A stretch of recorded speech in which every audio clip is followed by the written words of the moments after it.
तो हेलो प्यारे बच्चों, आप लोगों का स्वागत है एक और वीडियो में। तो आज के इस वीडियो में हम लोग क्लास 12 का जियोग्राफी का चैप्टर नंबर 10, मतलब कि इसमें दो बुक होते हैं। तो फर्स्ट बुक का आखिरी चैप्टर जो कि उसमें से 20 VVI MCQs देखने वाले, जिस चैप्टर का नाम है मानव बस्ती, जिसको बोलते हैं ह्यूमन सेटलमेंट। तो चलो बिना टाइम गवाए स्टार्ट करते हैं। यदि इससे पहले आप लोगों ने चैप्टर 1 से लेकर 9 तक नहीं देखे हैं तो डिस्क्रिप्शन में लिंक है प्ले लिस्ट का, वहाँ से देख सकते हैं, या फिर डायरेक्टली आप चैनल पर जाकर वहाँ पर प्ले लिस्ट वाले सेक्शन में जाकर देख सकते हैं। तो चलो देखो आपको किस तरह का क्वेश्चन मिल रहा है, मतलब इस तरह का पूरा यूट्यूब खंगाल कर देखोगे नहीं मिलेगा। पहले प्रश्न लिखा रहेगा, फिर 4 ऑप्शन, इनमें से कोई सही होगा, फिर उसका वह क्या, अगर मान लो सी ही सही है तो सी क्यों सही है। और इससे जो है कि आपका 2 नंबर वाला कॉन्सेप्ट भी क्लियर होगा और आपको ऑब्जेक्टिव रट के याद नहीं करना है, बल्कि व्याख्या के साथ, एक्सप्लेनेशन के साथ, एक फैक्ट की तरह, कॉन्सेप्ट की तरह याद करना। तो चलो शुरू करते हैं। पहले प्रश्न क्या देखो, प्रश्न 1, मानव बस्ती का अर्थ क्या है। तो इसमें से 4 ऑप्शन है, 4 में से कोई एक सही होगा, तो हम जो सही होगा उसी को सिर्फ टिक लगाते हुए चलेंगे ताकि टाइम बचे। तो मानव बस्ती वह स्थान है जहाँ के लोग अस्थायी और अस्थायी रूप से रहते हैं, मतलब ऐसा बस्ती जहाँ पर लोग अस्थायी या अस्थायी रूप से रहते हैं उसे मानव बस्ती कहा जाता है। देखो इसका व्याख्या क्या लिखा हुआ है। मानव बस्ती वह स्थान है जहाँ लोग अपने जीवन यापन हेतु अस्थायी या अस्थायी रूप से निवास करते हैं। अब अस्थाई का मतलब क्या होगा, जो कि परमानेंटली रहता है, और अस्थाई का मतलब वह हो गया जो कि लोग कभी कभी आता है, किसी कारणवश 1 महीना 2 महीना रहा, उसका काम हुआ फिर चले गया। देखा, इस तरह का कॉन्सेप्ट आपको पूरे यूट्यूब पर नहीं मिलेगा। ऐसे ही मैंने हर बुक का अपलोड किया है। यदि आप लोग अभी तक चैनल को सब्सक्राइब नहीं किए तो कर लो, और वो सब भी जाकर देख सकते हो मेरा चैनल पर विजिट करके। प्रश्न 2, मानव बस्ती का अध्ययन किस शाखा के अंतर्गत आता है। तो मानव बस्ती का अध्ययन जो कि मानव भूगोल के शाखा के अंतर्गत ही आता है, क्योंकि आपको पता ही होगा मानव भूगोल, मानव बस्ती जो भी मानव भूगोल को दर्शाता है। वह क्या, देखो क्या लिखा हुआ है, मानव बस्तियों का अध्ययन मानव भूगोल की एक प्रमुख शाखा है, बोला ना मैंने। प्रश्न 3, अस्थाई बस्तियां किन क्षेत्रों में पाए जाते हैं। अस्थाई बोले तो परमानेंट जिसको बोलते हैं। तो ये जो है ना उपजाऊ मैदान में पाया जाता है, क्योंकि वहाँ पर तब ना आदमी हमेशा रहेगा। ऐसे मरुस्थली पर्वतीय सब में तो कुछ कुछ दिनों के लिए जाता ट्रिप में, किसी काम से या फिर घूमने के पर्पज से। देखो यहाँ पर व्याख्या पढ़ोगे ना समझ में आ जाएगा। उपजाऊ मैदानों में जल, भूमि और रोजगार की सुविधा होने से अस्थाई बस्तियां बनती हैं। देखो उपजाऊ मैदान में जो है ना, मतलब हर चीज़ का सुविधा होता है, जल हो गया, रोजगार हो गया, फिर क्या हो यहाँ पर भूमि, तो वहाँ पर सब कुछ मिलेगा, तो आदमी वहाँ पर ही रहना पसंद करेंगे। पहाड़ी क्षेत्रों में मिलेगा ही नहीं, तो इसलिए वहाँ पर लोग ऐसा टूरिस्ट के तौर पर ही जाते हैं। प्रश्न 4, अस्थाई नहीं अस्थाई बस्तियां मुख्य रूप से किन लोगों की होती है, मतलब अस्थाई बस्तियां किसके लिए होता है। देखो वो जो है ना पशुपालक और शिकारी के लिए होता है। जैसे आप लोग देखते हैं शिकारी सब आते हैं, कुछ दिन रहते हैं फिर चले जाते हैं। अस्थाई बस्तियां वे होती है जहाँ लोग कुछ समय के लिए रहते हैं, जैसे चरवाहे और शिकारी। चरवाहे या शिकारी, पशुपालक चरवाहे जो देखते हो ना, मतलब अपना देश से ही बहुत दूसरे देश जाता है, मतलब बकरी वकरी चराने के लिए, भेड़िया, तो उसको पशुपालक बोलते हैं। और फिर शिकारी हो गया जो कि कहीं पर जाता, कुछ समय के लिए ही शिकार किया, बस फिर रिटर्न आ जाता अपना गांव।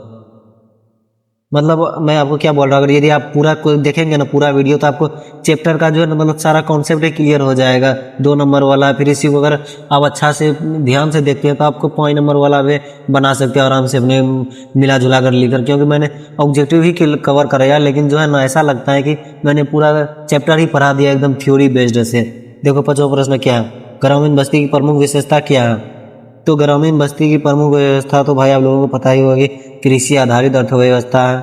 मैंने हिस्ट्री में तो बहुत पढ़ाया है, फिर जियोग्राफी में भी। पहले ग्रामीण बस्तियां कृषि और पशुपालन पर आधारित होती हैं। देखो है ना, कृषि और पशुपालन पर ही आधारित होता है ग्रामीण बस्ती, इसलिए तो गांव गांव होता है। प्रश्न 6, नगरीय बस्तियों की पहचान किससे होती है। तो नगरीय बस्तियों में तो आप लोगों को पता ही होगा, उद्योग और व्यापार ही उधर होता है नगरीय बस्तियों में। देखो व्याख्या में ना, नगरीय बस्तियां औद्योगिक और व्यावसायिक क्रियाओं से जानी जाती हैं। प्रश्न 7, विश्व का सबसे पुराना नगर कौन सा। तो विश्व का सबसे पुराना नगर जो है कि दमिश्क है। दमिश्क ये कहाँ है, सीरिया का है। सीरिया का दमिश्क नगर विश्व का सबसे पुराना निरंतर आबाद नगर माना जाता है। प्रश्न 8, बस्तियों का आकार किस पर निर्भर करता है। तो देखो अगर यहीं पर अगर आप 2 नंबर में आपको पूछ लिया जाए बस्तियों का आकार किस पर निर्भर करता है, या फिर बस्तियों का आकार किस पर निर्भर करता है, इससे आप क्या समझते हैं। ऐसे आप मतलब सब्जेक्टिव पूछ सकता है 2 नंबर वाले क्वेश्चन, तो आप लोग अगर कॉन्सेप्ट सीखेंगे ना तो आराम से लिख सकते हो। वो भी कॉन्सेप्ट ऑब्जेक्टिव में ही मैं सिखा दूंगा। तो इसका सही उत्तर क्या हो जाएंगे, ऑप्शन नंबर बी, जनसंख्या संसाधन स्थलकृति पर, है ना। C B the correct answer. देखो बस्तियों का विकास इन तीनों कारकों पर निर्भर करता है। जैसे बस्तियों में जनसंख्या रहेगा, संसाधन रहेगा, स्थलाकृति रहेगा तब ना होगा। और मैं जो है ना सब हर वीडियो में बोलता हूँ कि आप लोग को जो है ना मतलब चारों ऑप्शन से देखना है। इग्नोर मैं सिर्फ इग्नोर कर रहा हूँ ताकि टाइम बचे, लेकिन आपको पूरा देखना, ताकि जिससे जो है ना आपको मतलब बोर्ड में अगर पूछ लिया जाए यही क्वेश्चन तो आप उलझ ना पाए कि ऐसे चार ऑप्शन से पढ़ेंगे तो आप हो सकता है कि ये बी यहाँ पर लिखे हैं, वो सी में पूछ लिए यही लिख दे और सी को बी में कर दे। तो इसलिए आपको चारों ऑप्शन देखना है ताकि कॉन्सेप्ट क्लियर हो और बोर्ड में बिना कंफ्यूजन का डायरेक्टली टिक लगा सको आप लोग। प्रश्न 9, रैखिक बस्तियां कहाँ पाई जाती हैं? तो रैखिक बस्तियां जो हैं कि नदियों या हाँ option number A is the correct answer. नदियों या सड़कों के किनारे रैखिक बस्तियां पाई जाती। देखो रैखिक बस्तियां परिवहन मार्गों या जल स्रोतों के किनारे बनती हैं। तो परिवहन मार्गों का हो गया सड़कों के किनारे, और कहाँ हो गया जल स्रोतों हो गया नदियों के। तो ये इज द करेक्ट आंसर। प्रश्न 10, बिखरी हुई बस्ती अधिकतर कहाँ मिलती हैं? बिखरी हुई बस्तियां अधिकतर कहाँ मिलती हैं? तो ये जो है ना घने जंगलों और पहाड़ी क्षेत्रों में मिलती हैं बिखरी हुई बस्तियां। देखो कठिन भौगोलिक परिस्थितियों में बिखरी हुई बस्तियां विकसित होती हैं।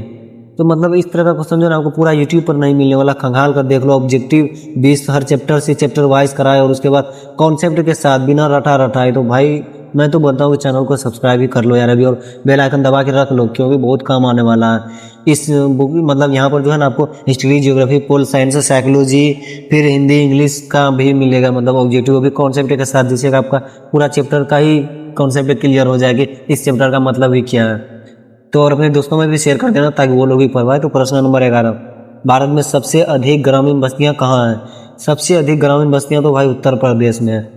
देखो उत्तर प्रदेश में ग्रामीण जनसंख्या और बस्तियों की संख्या सर्वाधिक है, तो इसलिए बी द करेक्ट आंसर। प्रश्न 12, शहरीकरण की दर भारत में कितनी है? शहरीकरण की दर जो है ना भारत में 31% है। कितना? 31%। देखो 2021 के अनुसार लगभग 31% है। हमारे भारत की कुल जनसंख्या का लगभग 31% हिस्सा शहरी क्षेत्रों में निवास करता है। ये डेटा जो है ना 2021 के अनुसार है, याद रखना। प्रश्न 13, महानगर वह होता है जिसकी जनसंख्या कम से कम कितनी होती है? तो जिसकी जनसंख्या जो है ना कम से कम 10 लाख या फिर उससे अधिक होना चाहिए, इसे महानगर कहते हैं। देखो है ना प्रश्न वह क्या, भारत में 10 लाख या उससे अधिक जनसंख्या वाले शहर को महानगर कहा जाता है। तो अब देखो आपको 2 नंबर में ये भी पूछ लेगा महानगर से क्या तात्पर्य, या फिर महानगर से आप क्या समझते हैं, या फिर महानगर क्या है स्पष्ट करें। तो आपको लिख देना महानगर वह नगर होता है जहाँ के जनसंख्या या फिर जहाँ पर 10 लाख या उससे अधिक लोग निवास करते हैं, उस नगर को महानगर कहा जाता है, या फिर उस शहर को महानगर कहा जाता है। यार इतना कॉन्सेप्ट के साथ काम आपको सिखाएगा ऑब्जेक्टिव। प्रश्न 14, मुंबई किस प्रकार की नगरी बस्ती का उदाहरण है? तो मुंबई किस प्रकार के क्या बोलते हैं प्रकार की नगरी बस्ती का उदाहरण है? तो आपको सही उत्तर हो जाएंगे औद्योगिक। आपको पता है ना सबसे ज्यादा औद्योगिक वही होता है। मुंबई भारत का प्रमुख औद्योगिक और वाणिज्यिक शहर है। प्रश्न 15, दिल्ली को किस प्रकार के शहर के रूप में माना जाता है? दिल्ली को किस प्रकार के शहर के रूप में माना जाता है? तो प्रशासनिक रूप में। दिल्ली को किस प्रकार के शहर के रूप में माना जाता है? तो प्रशासनिक। अगर यहीं पर मुंबई का बोले तो वो तो औद्योगिक हो जाएगा। देखो वह क्या, दिल्ली भारत की राजधानी होने के कारण प्रशासनिक केंद्र है। अच्छा ये भी अगर पूछ लिया कि दिल्ली को प्रशासनिक केंद्र क्यों कहा जाता है, तो आप लोग ये लिख सकते हैं इससे मतलब दिल्ली प्रशासनिक नगर दिल्ली को इसलिए कहा जाता है क्योंकि दिल्ली भारत की राजधानी है, इसलिए। हो गया 2 नंबर, कोई नहीं काटने वाला। प्रश्न 16, ग्रामीण और शहरी बस्तियों में मुख्य अंतर क्या है? तो ग्रामीण और शहरी बस्तियों में मुख्य अंतर जो कि जनसंख्या घनत्व का है, वो इसलिए कहीं कहा है कि मतलब यहाँ देखो भाई क्या पहले पढ़ो, शहरी क्षेत्रों में जनसंख्या घनत्व ग्रामीण क्षेत्रों की तुलना में अधिक होते हैं। मतलब शहरी क्षेत्र में जो है ना अधिकतर होते हैं लोग जनसंख्या के मामले में, लेकिन गाँव में कम होते इसलिए जनसंख्या घनत्व। प्रश्न 17, नगरीकरण का नकारात्मक प्रभाव कौन सा है? नगरीकरण का नकारात्मक प्रभाव तो भाई आप लोगों को पता है कि नगर में प्रदूषण और आवास का समस्या होता है, बहुत ज़्यादा प्रदूषण फैलता है, वहाँ पर फैक्ट्री से लगे रहते हैं। तेजी से हो रहे नगरीकरण, हाँ ठीक है, तेजी से हो रहे नगरीकरण से प्रदूषण और आवास की कमी की समस्या उत्पन्न होती है। नगरीकरण का मतलब वही हो गया जो कि शहर हो गया। मैं भी कभी कभी कंफ्यूज हो जाता हूँ यार, बार बार क्लास लेते लेते। प्रश्न 18, भारत का सर्वाधिक जनसंख्या वाला महानगर कौन सा है? तो सबसे सर्वाधिक जनसंख्या वाला महानगर तो भाई मुंबई है। बाकी है सब ये सब, लेकिन मुंबई सबसे सर्वाधिक है, क्योंकि मुंबई में पता ही होगा आपको कि मुंबई को कहा जाता है कौन तो कहा जाता है यार, मतलब भारत का सबसे अच्छा शहर। क्या हमको थोड़ा मायने से उतार रहा, आप लोग कमेंट में बता देना जानते हो तो। मुंबई भारत का सबसे अधिक जनसंख्या वाला महानगर है। प्रश्न 19, बस्ती का विकास सभ्यता का दर्पण है, मतलब बस्ती का विकास सभ्यता का दर्पण, यह कथन किसने दिया या फिर किसने कहा? तो टॉय नबी ने कहा था। टॉय नबी ने कहा बस्तियों का विकास किसी सभ्यता के विकास का दर्पण होता है।